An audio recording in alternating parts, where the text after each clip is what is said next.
Bonjour à tous, il est 6h30 et vous suivez le journal sur RTI 1. Rendons-nous dans la capitale politique ivoirienne. Le vice-président de la République était hier dans la ville de Yamoussoukro.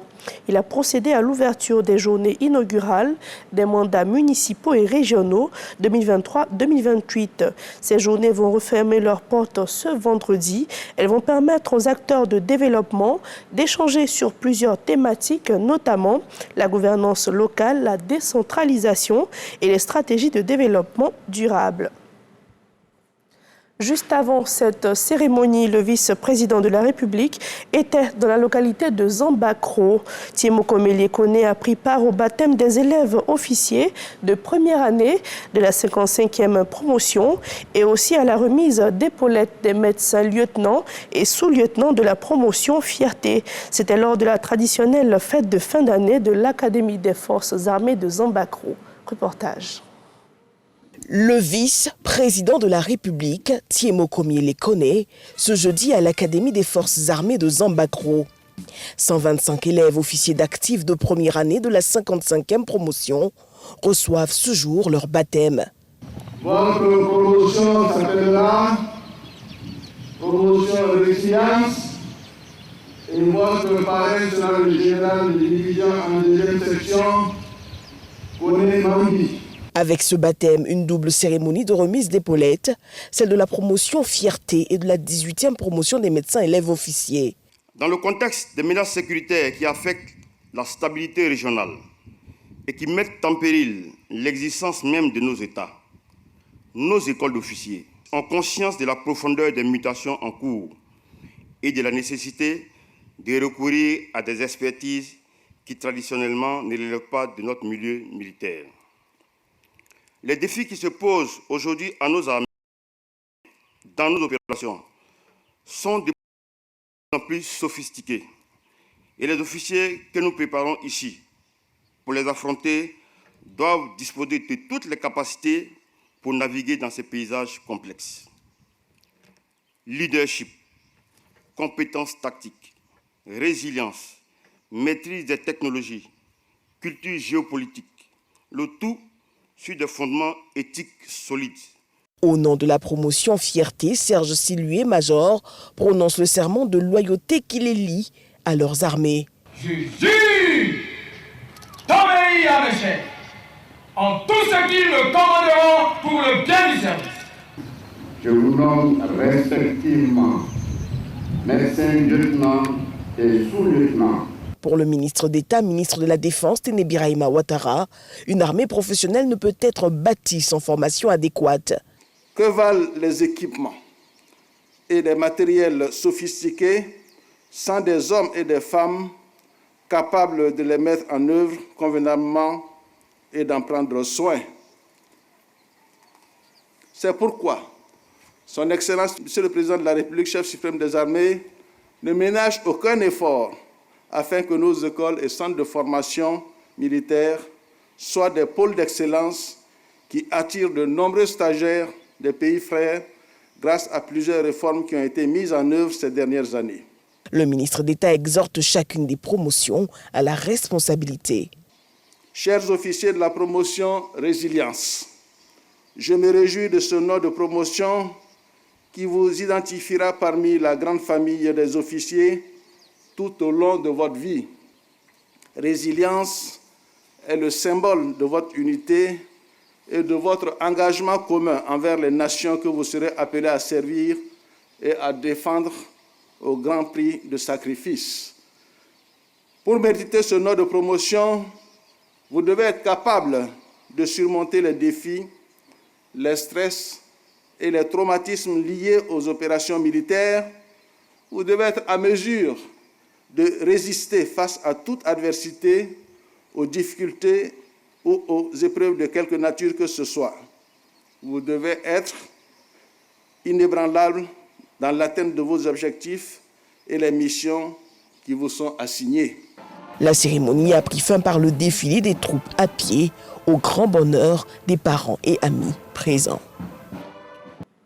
C'est un reportage commenté pour vous par Alexis Ouedraogo.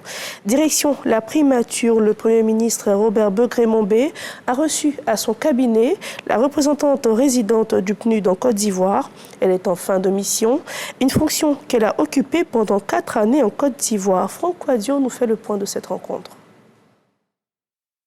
C'est une rencontre d'au revoir. La représentante résidente du programme des Nations Unies pour le développement PNUD, Carole Flores Berexiac, a reçu par le Premier ministre Robert Begré-Mambé. 4 années de présence de la fonctionnaire onusienne émaillée d'actions fortes. J'ai tenu à venir remercier Son Excellence Monsieur le Premier ministre pour tout le soutien, l'accompagnement, la confiance du gouvernement de la Côte d'Ivoire et les partenaires en Côte d'Ivoire qui ont aidé à ce que je puisse faire ma mission avec beaucoup de succès. Donc on a fait un peu un tour de ce qu'on a pu faire pendant 4 ans. Nous avons souligné les actions que le PNUD a menées sur le volet de la cohésion sociale, de la réconciliation durant ces 4 dernières années, de l'appui qu'on a pu donner pour renforcer les institutions et la démocratie en Côte d'Ivoire à travers l'appui qu'on a donné aux élections. Nous avons également souligné tout le travail qu'on a fait pour répondre au programme social, la deuxième phase du programme social du gouvernement sur la lutte contre la fragilité au Nord. Tout le système des Nations Unies est présent au Nord, mais le PNUD est la seule agence à avoir un programme de prévention contre l'extrémisme violent avec une équipe de 20 personnes au Nord, basée au Nord à Bondoukout. Sur le programme jeunesse du gouvernement, le PNUD a également répondu à cet appel. Nous avons un programme qui soutient l'employabilité des jeunes hommes, des jeunes femmes.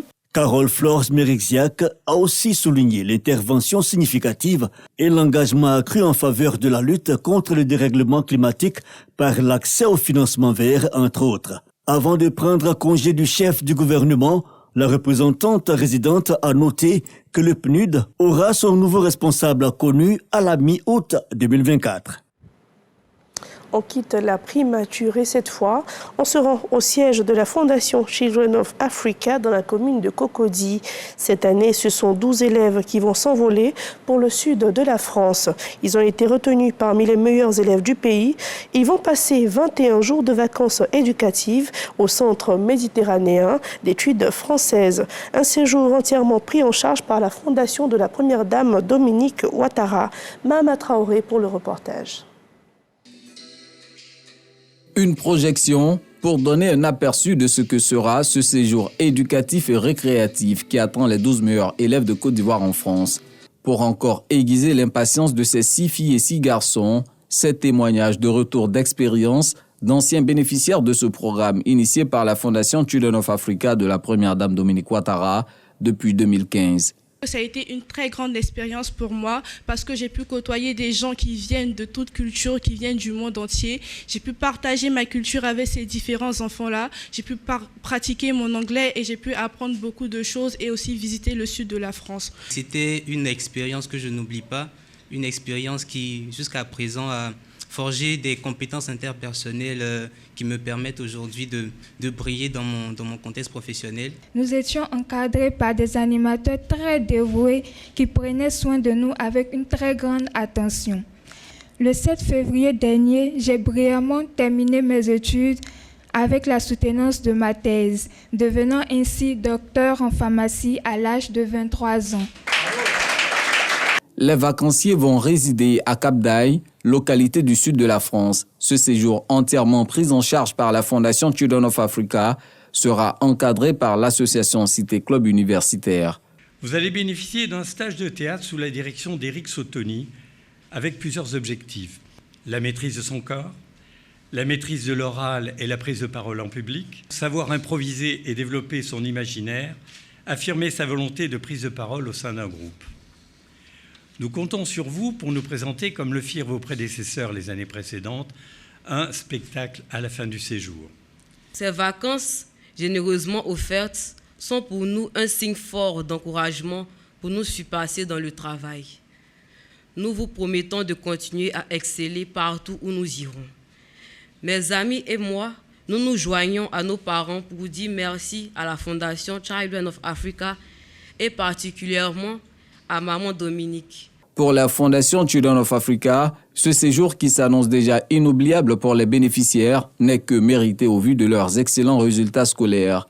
Ces élèves ont terminé l'année scolaire écoulée avec une moyenne comprise entre 16 et 18 sur 20. Chers enfants, au nom de maman Dominique Ouattara, je voudrais vous féliciter pour les résultats scolaires obtenus. Vous avez donné le meilleur de vous-même pour arriver à vous distinguer. Elle est très fière de vous et au même titre que vos parents. Bravo. Elle vous encourage à continuer à bien travailler à l'école. Ce premier voyage en France sera l'occasion pour vous de rencontrer de nouveaux amis et de faire de nouvelles découvertes dans un environnement tout à fait nouveau. Je suis convaincue que cette belle expérience changera votre vision du monde.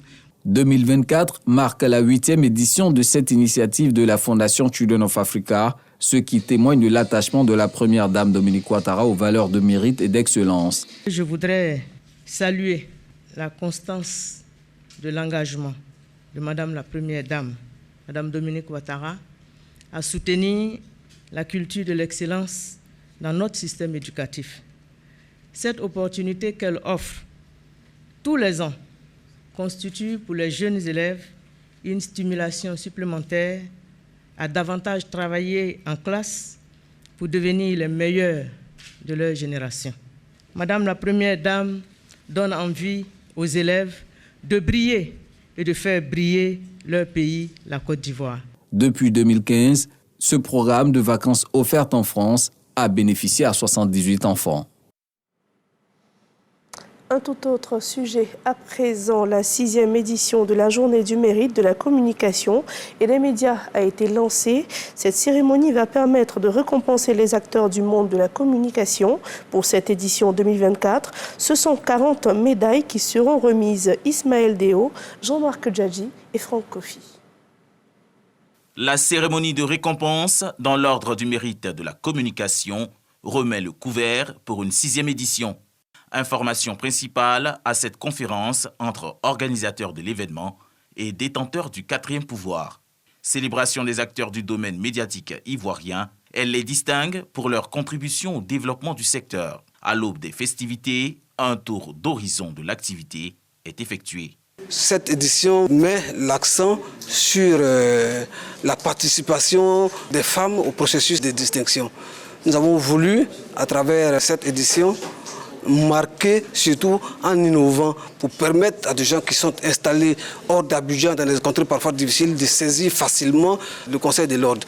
Pour l'édition 2024, nous prévoyons 40 médailles qui seront distribuées aux acteurs qui participent au rayonnement de la communication et des médias en Côte d'Ivoire. L'ordre du mérite de la communication se décline en 3 grades, à savoir le commandeur, l'officier et le chevalier.